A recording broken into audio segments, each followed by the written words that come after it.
Isa na namang mapagpalang umaga at kami po ay nagbabalik na naman sa ere dito po sa Talk TV Cagayan Valley. At ako po ang inyong makakasama ngayong araw na ito para po sa pagbabalita natin sa mga halagang mga issue at mga trending na balita dito po sa lalawigan at sa karatig bayan. Ako po si Paul Lopez, ang inyong lingkod.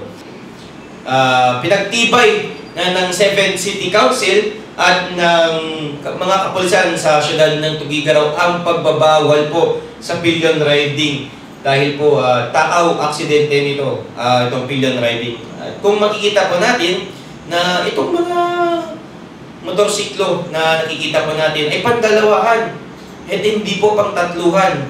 So, noong Hulyo din ay nagkaroon ng regular session itong 7th City Council at nandun din ang mga kapulisan na pinagtibay nga itong resolution at naging ordinansa na po ngayon na may resolution number 199-2018 o ukol sa backride riding. At kung makikita po natin ay nung mga nakaraang linggo or nakaraang buwan, nakaraang taon ay naging tampuan nga po ang syudad ng Tuguegarao sa mga insidente ng pamamaril na kinasasangkutan nitong backride riding.